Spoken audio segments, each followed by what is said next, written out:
So you guys, we're going to start. I'm just going to intro Dr. Thomas. I did it before, but he's who I send everybody to.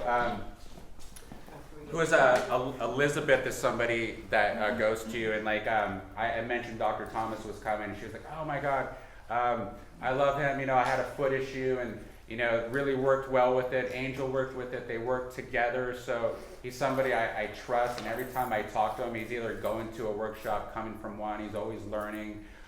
And I think the best are always humble and always learning and stuff. So he has a holistic approach, and he's somebody I trust and also admire because you've been in business, what, 25 years here? Almost 27. Yeah, I mean, so like there's a certain amount of admiration I have for him too because I'm in 10 years. So that's enough about that. You're doing a speech on nutrition, so I'm going to take notes too as well. I'm going to be kind of all over the place today. So, you got the floor. Okay. My hair's a lot grayer than yours too, though, Chris. Yeah. All right. Well, welcome everybody. I applaud you for being here. I hope I can teach you something. I do go to a lot of seminars. I've got a 1-week seminar coming up in October in neurology. So I've been to thousands of hours of seminars, and what I've learned to do is I'm taking notes, and I absolutely believe in the multi-kinesthetic movement of writing things down instead of just staring at things. So whenever someone gives me a pearl, I'll pick a separate piece of paper and write it down, like I'm going to do something that day or that night, or look something up, or throw something away. I just write it down, and then I follow those maybe 5 things out of a whole seminar. There may be 5 things or even 3 things that we're going to get something out of. So I would suggest you take at least one thing that Chris just taught you and run with it. And when you do that, you'll say, oh, that's a good idea. I'm going to do that again in another week or 2. And just keep adding on, kind of like the 1% rule he was talking about, which is fascinating. So my wife and I are about the same age, been married 29 years. She's very, very fit and healthy. We both just had a full thing of labs and just stellar results. So it seems as though our healthy lifestyle is paying off. BMI, blood pressure, blood glucose, A1C, CRP, that's a test for inflammation in your body, is very low now. It was higher before. So like Chris was talking about, there's this big curve going up, which is called a logarithmic curve, but I really like that valley of disappointment. Yes, because I mean, I deal with this all the time. People come in with bad backs, and I'm giving them a handout, at least go home and do a plank or a stretch. I've given you things to do.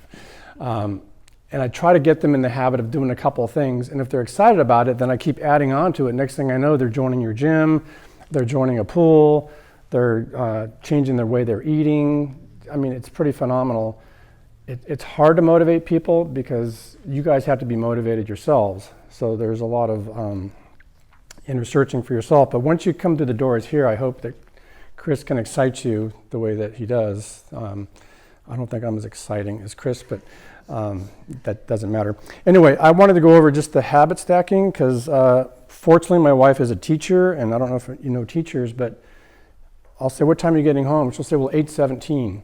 Or I'm leaving at 3:31. I mean, they're down to the minute. I mean, this is a true story. So we make our coffee ready to go for the morning, so it's all automatic. We don't go to Starbucks, saves money and time. We order a veggie box every Thursday, and then she does some shopping elsewhere for organic things. So everything is in the house that we need to have these meals for the rest of the week. We're getting kind of boring. We're kind of following the same thing. A lot of cauliflower, a lot of asparagus, a lot of zucchini, and healthy proteins. We're always stacked with good coconut oil, good olive oil, healthy butter. So we have all the things we need in the house, so we don't have to cheat and use something else if we're cooking. And I'll just add more shortening. Although I've never bought shortening in my life, but people might. So you want to be prepared if your issues are with food, or you find that food is a way for you to help you achieve your goals. Food is not easy. What I've realized just recently is, it takes a lot of time to eat healthy. I mean, if you go and buy, you're picking out the vegetables, you're putting them in separate bags. You got to know when to eat them. You bring them home. You have to know when to cook them and how to cook them. My wife makes me a broccoli kale soup every Sunday without fail, and it's a big glass pot, and every night I have some, and then by Friday it's gone. So that's just a habit that really has worked for us. So, because I get home at 8:30 at night sometimes, and I know if I just have a nice big thing of veggie soup with hopefully homemade chicken broth in it and a caramelized onion, it's really satisfying. I mean, it's amazing that I've probably been doing it for 3 or 4 years. You should have a little more variety than that, but we're kind of stuck in our habits. But they're good habits. They're not bad habits. We don't buy, I can't remember if we ever bought soda, juice, pastries.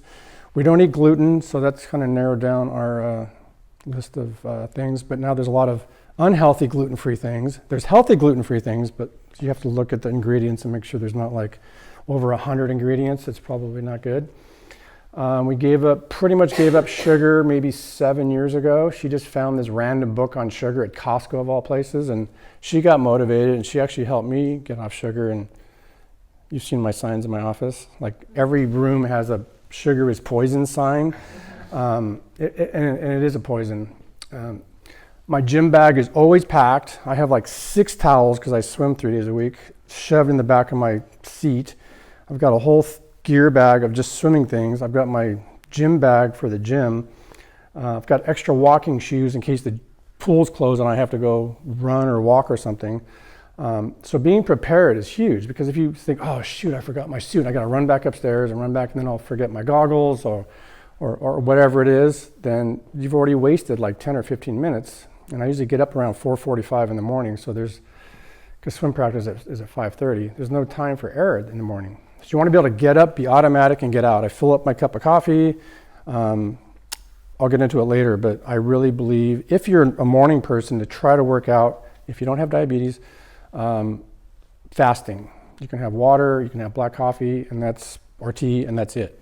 That way you're going to be burning fat as you work out, as opposed to the food you just ate.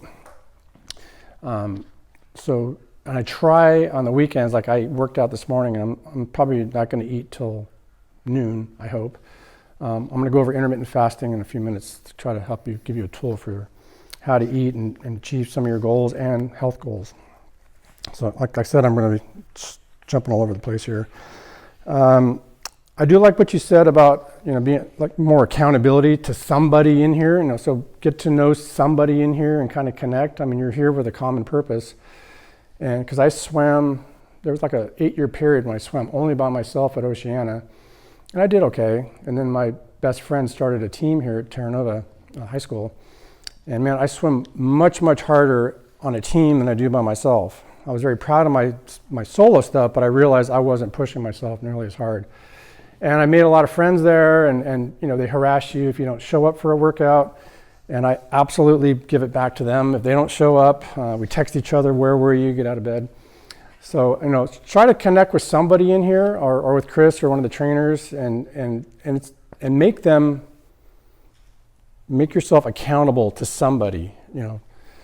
Chad, Chad's a good guy. Because if you don't feel accountable to someone else, then you got to be accountable to yourself, which is fine if you have a strong, willpower. Like Chris, I can't even imagine not exercising. I mean, I exercise 3 days of swimming, 3 days of weights, and then we usually do a hike on Sunday. So Monday is a day off, which I love it.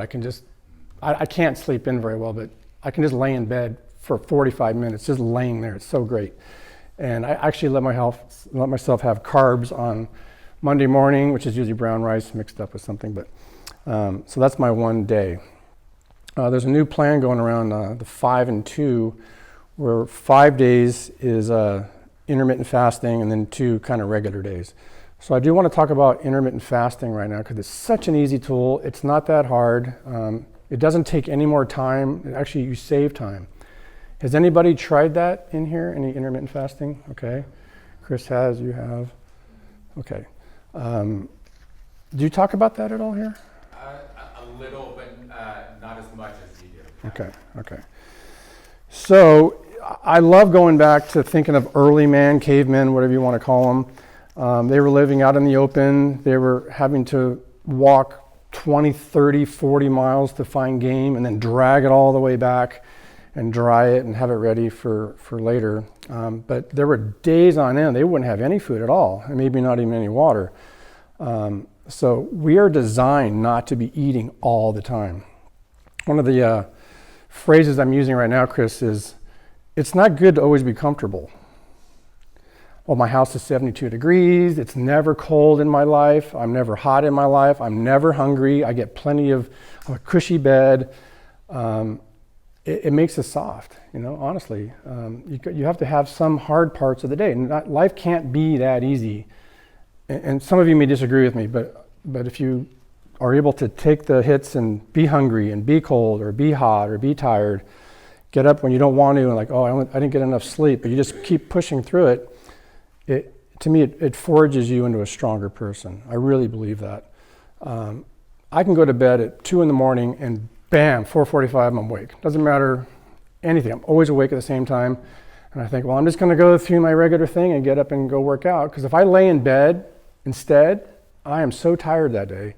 I mean, many, many, many, many times has this happened to me. I just get up, I work out, and I will feel better.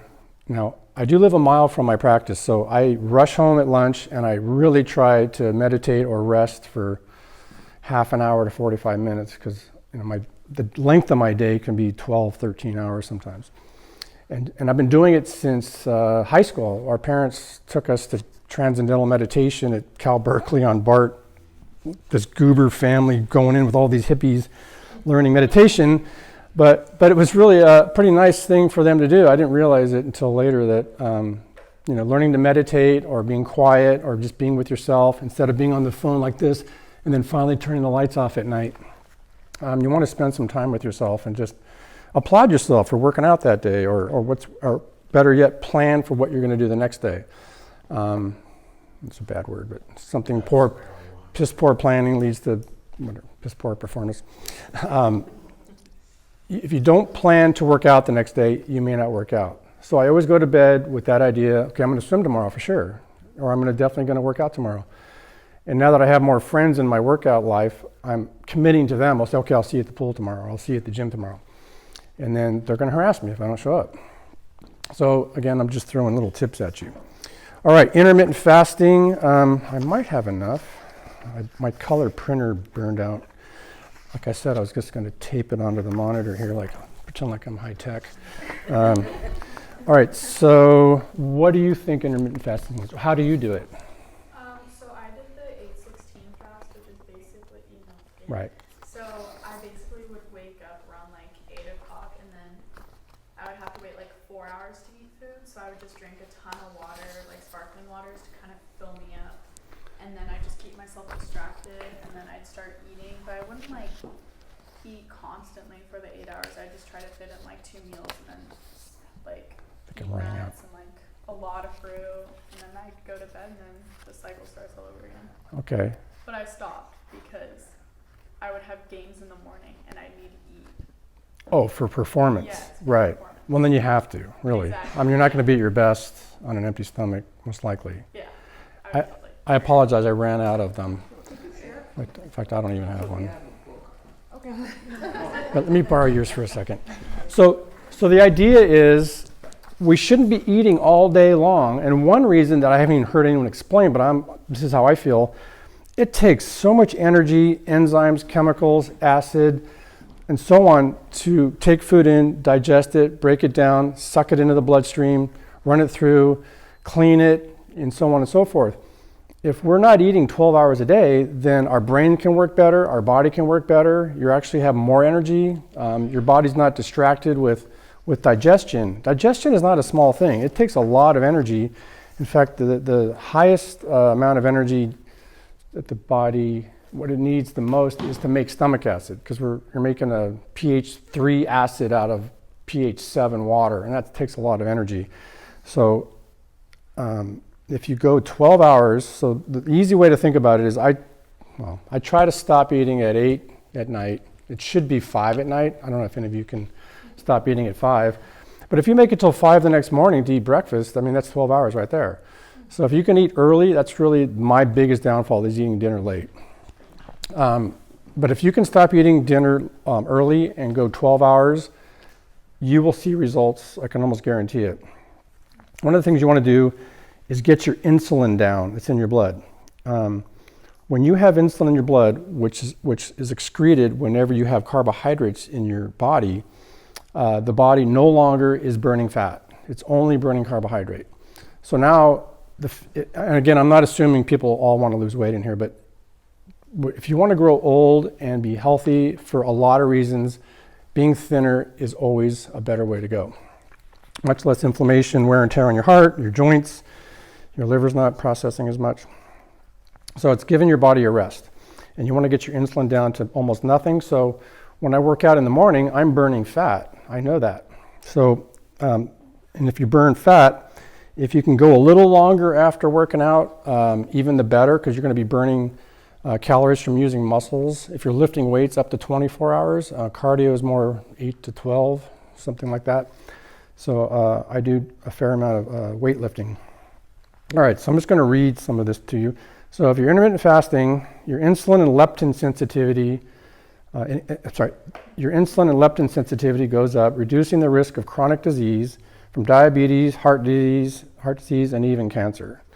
Ghrelin levels, I'm going to talk about that in a minute. Ghrelin levels, also known as the hunger hormone, goes down. The ability to become fat adapted, which increases your energy by burning stored fat, goes up. So you're burning fat basically when you are fasting. What you were saying is actually one of the best ones, where if you can go 16 hours without eating and then you eat for an 8-hour period. So if you ate from, let's say your first meal was at noon, then you can eat for 8 hours, and after that you stop until noon the next day. And again, there's this new 5-2 program that you do it 5 days a week, and then you kind of eat regular 2 days a week. So Mondays and Wednesdays are my really, really long days, so I can't do it on those days, so I pick other days that it's a little bit slower for me. So you might want to find out when you're going to be most tempted. If a big family, Saturday, Sunday are probably fun days. Do you want to be fasting while all your boys are eating whatever they want to eat? So kind of think about when you want to do that, if you want to do it. So it also decreases your triglyceride levels, which you want to have low in your body because those lead to high cholesterol and inflammation, which decreases your risk of heart disease. It decreases, for sure, inflammation and free radical damage. And it decreases, helps you with weight gain and metabolic disease risk. A lot of people have a metabolic disease issue, which I'm not prepared to really talk about that today, but just know that if you're eating poorly, everything kind of goes south. I think we all know that now. Okay. Who else was intermittent fasting? I kind of do. I'm working on it. Well, what are you doing? I just don't eat, I start eating at 12 and I finish at 8. But I do have coffee in the morning. Coffee black. No, I have it with milk because I'm not going to kill myself. So that won't count. It won't count if you have anything in it. Oh, well, then I'm not doing it. Yeah, so you're this far from doing it. So anyway, just think about it, because once you add anything to your body, the chemistry changes. Have you done any of that? I have. I've done maybe like 12, 14 hours at a time. And again, the challenge with me is like I have long days too. I work out long too. So when I do the intermittent fasting, like I tail down my workouts too as well. I've had really good results with it too as well. I think I've done it 14 hours at a time. Okay. But I haven't done it more than like 2-3 days per week though. Yeah, my wife's really good at 16 hours. I'm more of a 12 to 14. Now, were you hungry? It depends on of course when you're on your cycle, you're gonna be more hungry, so it's kind of hard to stay away from food. But as you fast more and more, it becomes easier and easier because you get in this sort of mentality that I eat at this time, I end at this time. When you wake up, you don't even think, oh, I'm going to have a pastry. You just think, I'm not eating. Because I'm not really a big breakfast person either, Yeah. so that kind of makes it easier. But I just would look forward to my lunch meal, and then that would be it. And then I just drink a ton of water in the morning. Okay. One of the other things I noticed too is there was a mental thing that would happen. So you'd go through that valley of whatever hunger, but then I think there's a book called Hunger too that somebody told me about. But there's some type of chemicals where I would get extreme clarity and laser focus because I postulate that the blood's more going to my head versus trying to digest all this stuff. So So once you make it through, at least for me, that valley, it's like there's a mental clarity that you have, you know? So that's one of the things I experienced too with it, yeah. Yeah, it was a while ago, but I used to fast for 24 to 36 hours just to see if I could do it. Try to put myself in some altered consciousness that may give me some insight or something, but you are absolutely right. You're just so clear, you're not tired at all, and you're sitting around thinking you have all this extra time because you're not cooking and cleaning and shopping, which is kind of neat to have this extra time in mind. And there are a lot of benefits to longer fasting. Again, you should be under medical assistance for that. But 24 to 36 hours seems to be the real sweet spot. And you can have things like tea and maybe some miso soup and something that gives you some sense of food in your body. All right, so this is kind of what I eat. I'm sorry you don't all have one of these, but for breakfast after I work out, I usually have eggs. I have some vegetable that's already been cooked and stored in glass in the fridge. I use either coconut oil or some healthy olive oil. I finally got off sour cream. Thank you. I had a sour cream habit, which was a dairy habit. So I'm not a real religious person, but during Lent, I always give up something because we had to as kids. So I gave up dairy, and it's stuck since April. So what I did was I'm using avocados all the time now because it's fat. I have to have fat. I mean, I'm just like take a bite of butter, which I did as a kid. I used to eat butter. I'd sneak it from my mom hated it, but I would just eat a chunk of butter and it made me happy. So now I'm realizing maybe that's a good thing to do. And my wife's doing it now. So if you're really hungry and you're like, what should I eat? Should I, grab something sugary or some toast, but try just a hunk of fat. I don't know. I mean, I've been to olive tastings. Have you been to olive oil tastings? Oh man, I mean, I could shoot a shot of olive oil if it was like not weird. Okay. All right, so there's also some whey protein is a good recovery drink after you guys work out with Chris. If you are going to eat afterwards, a good whey protein because it's immediate. It's going to help restore your body because every time you work out, you're tearing little microscopic tears in your muscles, ligaments, and tendons. So it's kind of like you have a brick wall in your backyard, and every time you work out, a few bricks get loosened or fall off. So at night or when you're resting, your body will repair it, but you need protein to do that. So that stuff's quick, and it'll put the wall back together again right away. He's showing here some free-range chicken, some nuts, butter, and the coconut oil. So bad. Potatoes, French fries, pasta, bread.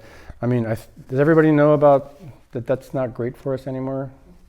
Yeah, but it's so yummy. It's so yummy, and it's cheaper. I would love to get up and eat a couple pieces of bread. Yeah, and I have done that, and I agree. So they're showing a little timeline down here. Fast until they're fasting until 11. Then they're going to work out for an hour. Then they're going to have lunch at noon. I don't know if any of us can have the schedule. Then you eat only 12 to 6. That's pretty narrow. Then they fast until you go to bed. Then you sleep and you're fasting. So it's something to really look into. There was a name of a book by someone that wrote about fasting that I forgot the name. I can maybe send you the book that everyone is recommending. So that little red thing that's hard to read, that's the workout. That's a workout. But see, you can just move that wherever you are. So mine would be way over here in the early time, and I would just extend that out. Is there a reason you have to eat right after the workout? No. I mean, you don't have to. If you're a construction worker, you probably would want to have some. If you have a physical job, like chiropractor, you'd want to maybe have some energy. Or Chris, he needs to work out all day long, I think. Where else are we going to go here?